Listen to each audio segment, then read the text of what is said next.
All right, I'd like to call to order the Village of Ashwaubenon Public Works and Protection Committee meeting for Tuesday, February 3rd, 2026. Roll call, please. Jay Krieger. Here. Joan Euclid. Here. Gary Paul. Here. John Brunette and Kelly Service are excused. Pledge of Allegiance.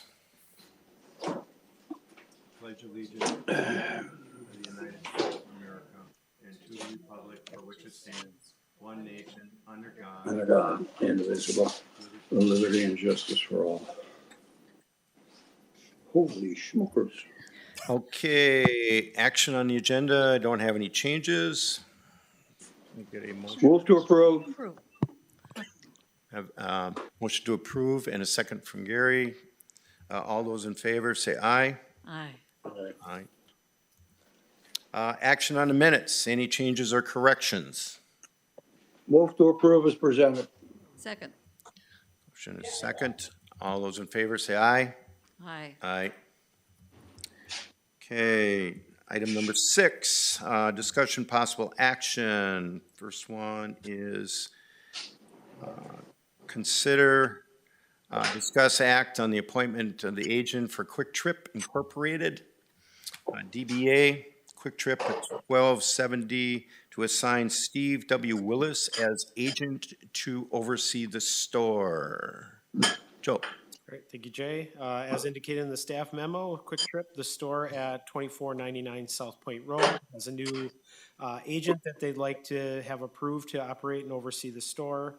As indicated on the memo, all this paperwork, applications, background check have been completed, fee has been paid and filed accordingly. Staff recommends approval. Okay. Any questions? And I get a motion. Motion to approve. Can I get a second? Second. All those in favor say aye. Aye. Aye. Motion carried.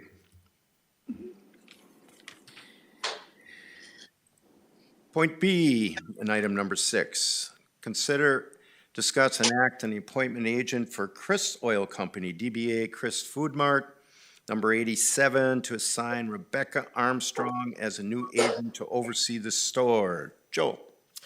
Very similar to the last action item, just a different business. So Krist Oil, operating number store 87, is looking to change their agent to oversee all operations at the store. Again, all paperwork, corresponding fees filed, background check has been cleared, and staff is recommending approval of the change of agent. And I'm assuming that's the one on Babcock and 172. Correct. Okay. Move to approve. we have a motion to approve and second. All those in favor say aye. Aye. Aye. Opposed? Motion carried. Point 6C, consider act on proposed ordinance regulating escort licensing and massage establishments in the village of Ashwaubenon. Joe. All right, thank you, Jay. I'm going to tag team this a little bit with Tom and even Alicia, who helped draft some of the language in these ordinances. These are two proposed ordinances that act in kind of companion fashion because they are currently regulated under village code under the same section of Chapter 6. However, we are looking to separate the two into separate articles within Chapter 6 to make it a little bit cleaner and clearer, and then also allow for future changes or amendments in a more efficient manner in the event that those changes would be necessary in the future. As indicated in the staff report, both of these ordinances are a little bit outdated and maybe don't follow appropriate practice or protocol in how we administer them. So by separating them, it allows us that opportunity to basically recreate the ordinances separately and then to follow current modern standards. So I'll touch really quickly on the escort license. So this would be a repeal and recreate of Chapter 6, Article 8. regulating escort licenses or escort services in the village of Ashwaubenon. In the event we do not regulate these locally, they would be permissible within the state of Wisconsin. These are for escort services that are non-sexual in nature, which are legal in Wisconsin. If you get into sexual acts, those become illegal in the state of Wisconsin. However, oftentimes, if they go unregulated at the local level, they could be a front for more of that prostitution. And so by having this on the books, it allows us that opportunity to regulate, inspect, and perform enforcement if necessary in the event that they are overstepping their lawful abilities as an escort service. We, again, currently have this ordinance on our books. We do not have any currently licensed escorts. I don't know that we ever have had any. But again, in the event that somebody wishes to provide this type of service, especially given the location of where we are in relation to an NFL franchise, it's reasonable to expect that this type of enterprise may wish to exist in our area. So some key elements that I'll talk on as it relates to the escort license is that it requires an establishment to register for escort services and in any individual escorts that work for that establishment. It does create restrictions for on-call services in residential zoning districts, so they would not be able to perform this type of work in a residentially zoned district. It does prohibit license transfers or operation under an undisclosed trade name, so they would have to be very clear and transparent as to who is operating the establishment and the license. Escorts must be employed by a licensed escort service and registered with the Department of Public Safety, which also requires photo identification and fingerprinting. Again, maintain absolute transparency and understanding of who's providing the services in the event that they may be doing some type of unlawful activity. The ordinance sets clear standards for the licensing issuance, including age requirements and disqualifying certain criminal convictions that substantially relate to the activity, and then are also subject to any applicable state law. The process would be an individual would apply for a license through the clerk's office. That license would be reviewed by Public Safety. Public Safety would then provide a recommendation to the Public Works Protection Committee. It would then, the actual authority to grant the license would rest with the Public Works and Protection Committee. If it's approved by committee, the clerk then issues the license and they can continue to operate under that license pending solid performance for a 12-month period. In the event the Public Works and Protection Committee denies the application, that denial could be appealed to the village board. The idea behind it is that the elected governing body is the highest vested body within the village, and so that appeal would go to that next highest authority. In the event that an application is revoked or non-renewed, it would follow that same pattern. The committee would actually make the determination, and then the appeal would then go to the village board as well. So again, the village board will act as that quasi-judicial body in the event an appeal would need to be made either on the initial licensing issuance or a non-renewal or a revocation. Again, the ordinance establishes the annual license terms, the renewal procedures, the enforcement authorities, and any penalties designated to anyone that's operating outside the parameters of the ordinance. Anyone that does, it will be considered operating as a public nuisance and would fall under the general citation orders within the municipal code. So I'm going to pause there and see if there's any questions on the escort aspect of it, and then I'll touch on the massage ordinance after taking that pause. Joanne. Are there limits on the number of licenses like we do with our alcohol license? There is currently not any limitations. That was a question that came up before the meeting, and that would be something that I would need to confirm with our village attorney, that maybe you could establish a quota locally that says only X number of establishments will be licensed in any given year, and basically it provides for an opportunity to limit the number of licenses that could be issued. But at present, there is not a limitation as to the number of licenses that may be issued at any one time. Yeah, and Joanne, my comment to that was, since we still have to approve it, we could actually limit them anyways, Okay. you know, because it still has to come back through us. So we could always say, oh, wait a minute, you know, we've already got how many, we're not doing this anymore. But this is not something we did before, did we? No, no. But again, there isn't anybody in Ashwaubenon right now with the escort service. One of my question was, and maybe it's more for you, Tom, are we seeing, like, I'm assuming in Green Bay, there's some escort services. Are we seeing any of that kind of bleeding into Ashwaubenon? Have we come across any of it? And, you know, since we can't regulate it coming from there, I'm just wondering how much of an issue has it been presenting to you? I would guess that there's some of that activity that's spilling over into Ashwaubenon. Excuse me. I know years ago that was a hot topic in some of the hotels. We would come across it, and there was a lot of citations issued. But I haven't heard of anything recently. But you know, it's kind of an underground network. So sometimes if it's not regulated and we don't have eyes on it, sometimes you don't know it's occurring. Yeah.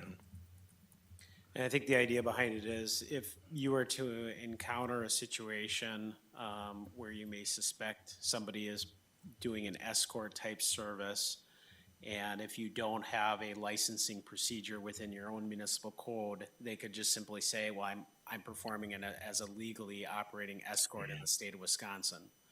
Whereas if you have it locally identified within your code, you say, well, you need to be registered and licensed with the village of Ashwaubenon in order to legally operate in the village. So then you can at least provide some enforcement as to Right. the rules and regulations. So even if it was an escort coming from Green Bay, they would, and if they were gonna go to Stadium View, they're gonna have to be licensed in Ashwaubenon. Correct. Okay, perfect.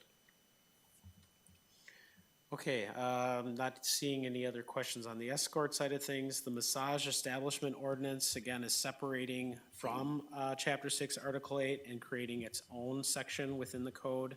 Again, just because they're kind of mutually exclusive, although they do kind of act and function very similarly, they are mutually exclusive, two different industries for that matter.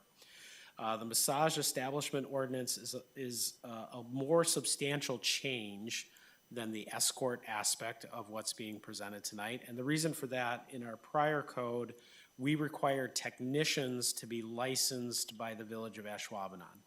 This is where it gets under that question of an outdated code. So previously, when this code was first established, the state did not require licensing for all massage technicians.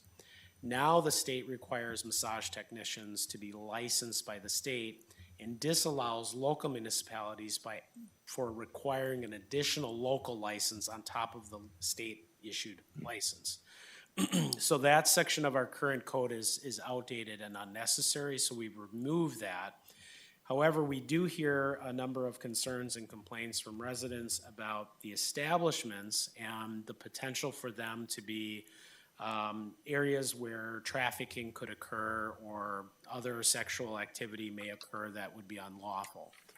And so even though we're not able to regulate the technician, because they'll be regulated by the state, we can regulate the establishment itself to ensure that they are only employing properly licensed technicians. And that's in effect of what we're trying to do here, is that any establishment that has a physical location would be required to be registered and licensed by the village in order to operate. And then by doing so, it creates certain conditions for that operation, such as limits the hours of operation. If you'll notice, their hours of operation needs to cease, I believe, at 9 p.m. They can't operate late into the evening. They're subject to inspection, whereas right now we don't have an ability, short of doing an undercover operation or getting a warrant to go in and do an inspection.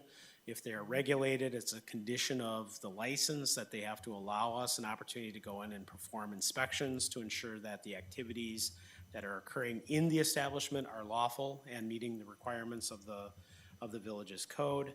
And then it really just gives an opportunity to ensure that those technicians are in fact licensed and meeting the strict standards and conditions of that licensing by the state of Wisconsin.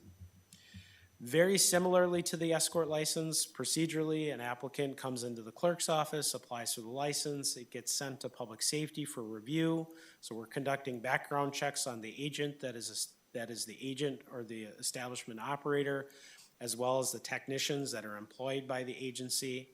If they come back with a past background check, the information is presented to the Public Works and Protection Committee, to which the license is then granted if they've met the conditions of the licensing.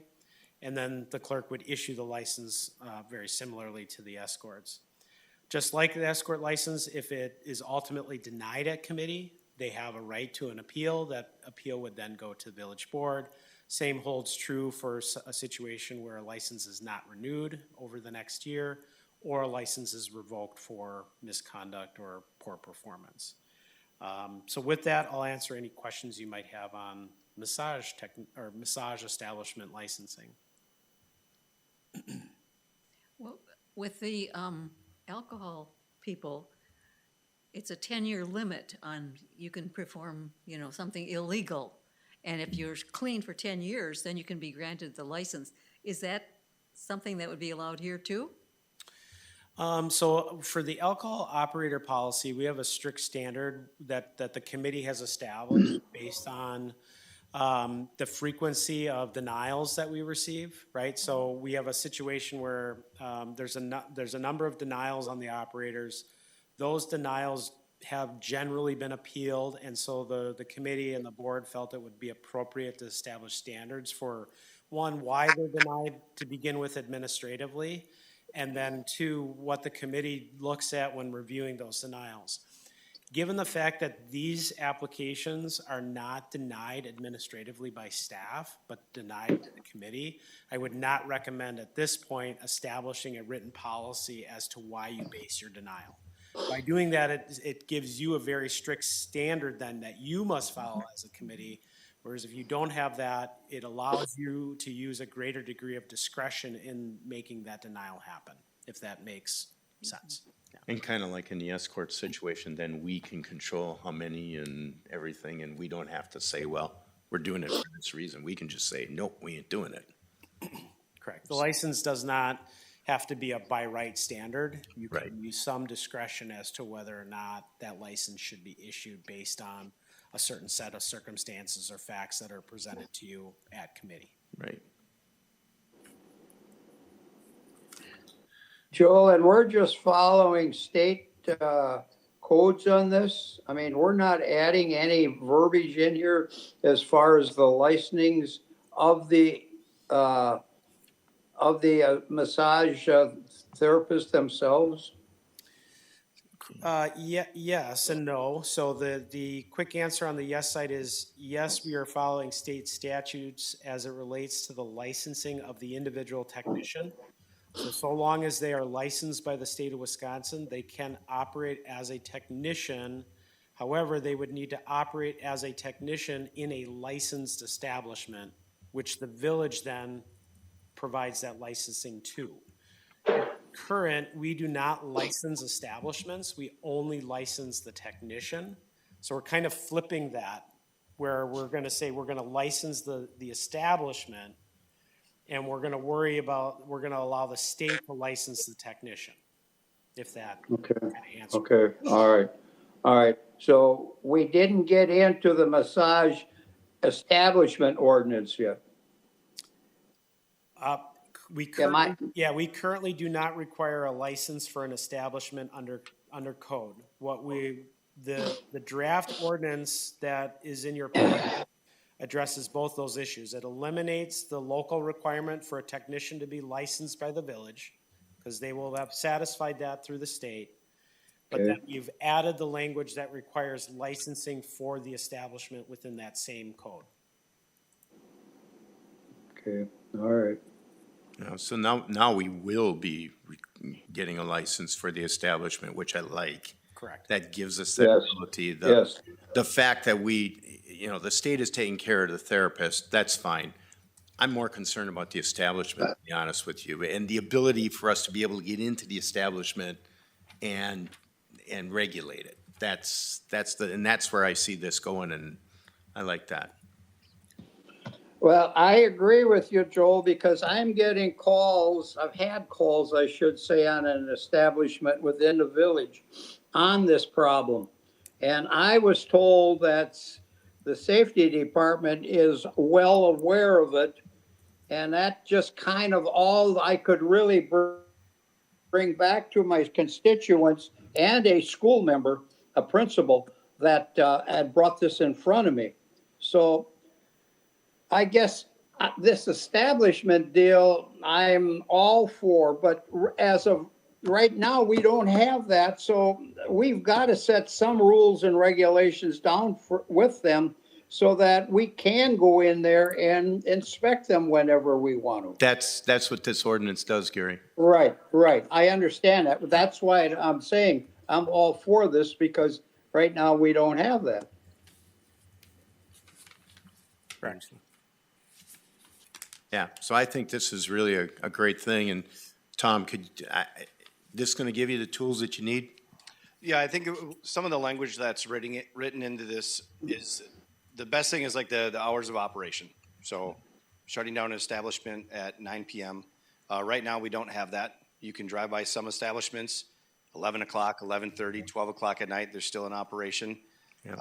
We don't really, as Joel mentioned before, we don't have much to go in. We can go in and talk to people, but the way this is written, it says that it shall permit the inspection of the premises by, and then there's a list, but it includes law enforcement for the purpose of ascertaining compliance with this section and conducting health and safety related inspections. So yes, it does help.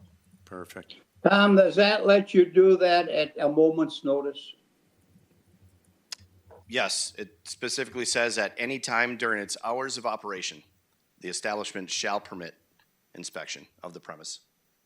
All right, what happens when I get a call from a constituent and I bring it in front of you? Does that give you enough reason to do an inspection? I would say it does, if there's concern, or if we have to check to see if the establishment is licensed, or...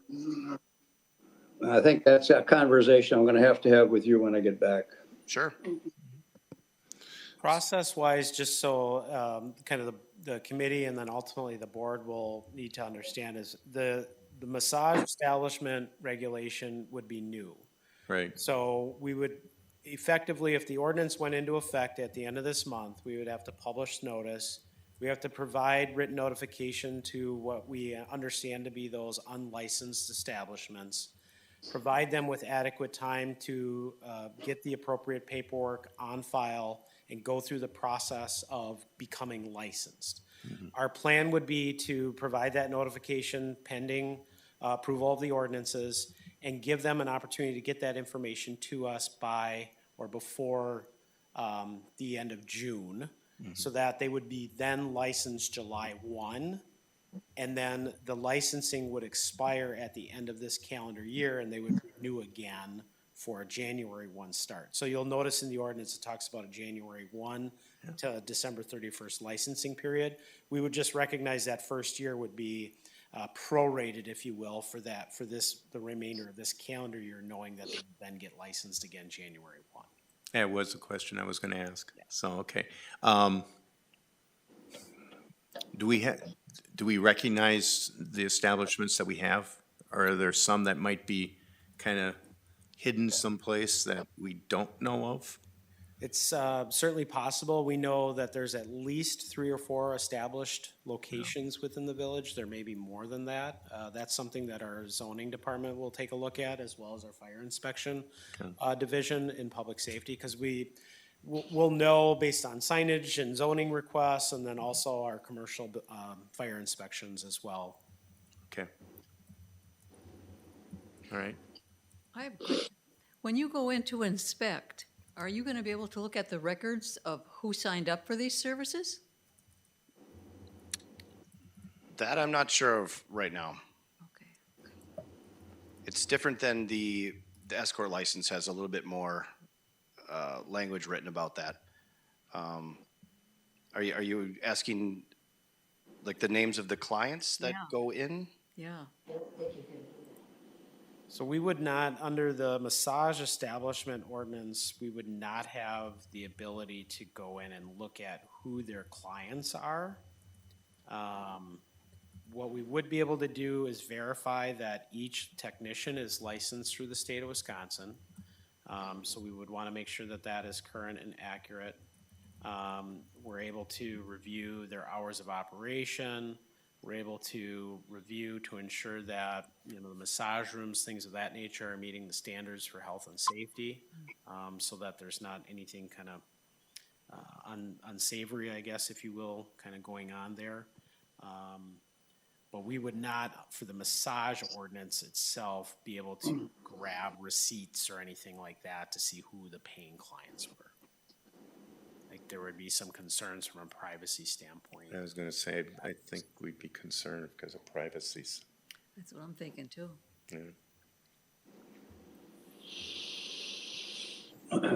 All right, any further questions?